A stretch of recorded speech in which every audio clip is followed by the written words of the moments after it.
Ben Woods. Ben Woods. Ma'am. Please begin. Board. My name is Ben Joseph Woods. I came here to Fairfax County originally from southwestern Virginia. I was a graduate of Southern Virginia University. Since 2003, I've been in the public service or in the military. I served in the Army on active duty, served in the Marine Corps on active duty, and I'm now a major in the Marine Corps Reserves. I'm also a federal law enforcement officer stationed here. With all of that said, I would like to caveat anything that I'm saying is not an official statement.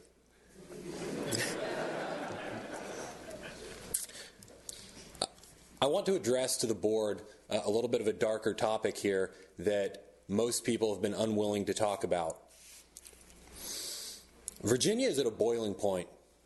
It's not just gun laws, and it's not climate change, and it's not any one particular thing, but it is true that we are very, very polarized right now as a society. I think we can all agree on that, correct?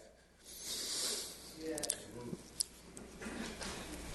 The problem is that as we are polarized, we have two groups of people who fundamentally believe the same things about justice and about rights, and yet both of those groups, they tend to conveniently forget their fundamental beliefs about people's rights when it suits them. And that happens on both sides. So the legislature, as several speakers have said before, have a number of gun bills that they have pre-filed and intend to vote on.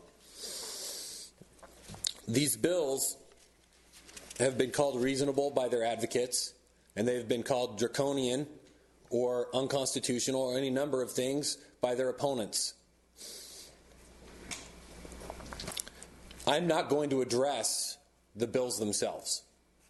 What I would like to address is the fact that at this point, so many people believe that these are unconstitutional or draconian that you have, as of last night, 30 counties in this state which have voted themselves either through resolutions or through actual county ordinances to be Second Amendment sanctuary counties. The ugly truth of our situation is that that is just scratching the surface of what is happening. I work plainclothes law enforcement. I walk around without a uniform. People don't see my badge. People don't see my gun. And I can tell you, people are angry. And I am frightened. To the point that I am looking at moving my wife and child, my child-to-be, March, my wife and child out of the state if these bills pass. The reason is because my fellow law enforcement officers, I've heard on more than one occasion, tell me that they would not enforce these bills regardless of whether they believe in them ideologically, because they believe that there are so many people angry in gun shops, gun shows, at bars. We have heard it now. People talking about tar and feathering politicians in a less than joking manner. People talking about fighting with violence over their concern with Senate Bill 16 and Senate Bill 64. That is a terrifying prospect, and I have never seen people willing to speak about something like that publicly. That said,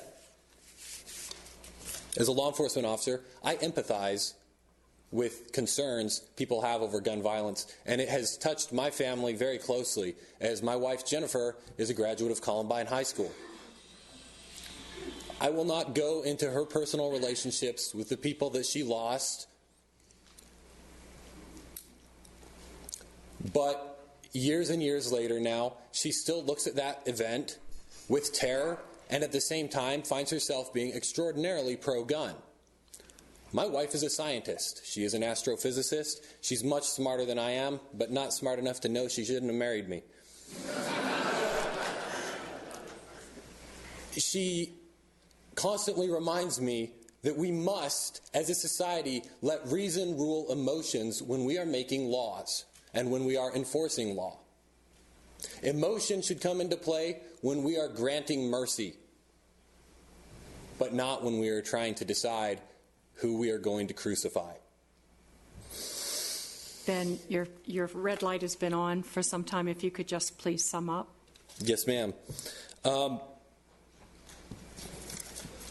Attorney General was asked recently whether or not Second Amendment sanctuary statutes or resolutions were legal. And his response in his statement that he just released was that the legal precedent we would set by allowing communities to selectively ignore those laws at will is alarming and indicative of the same mindset that nearly 150 years ago led this country to dissolve into a civil war.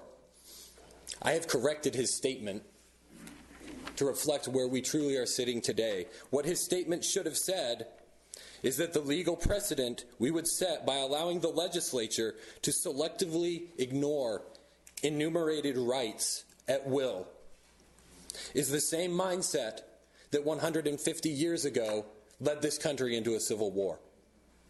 I encourage all of you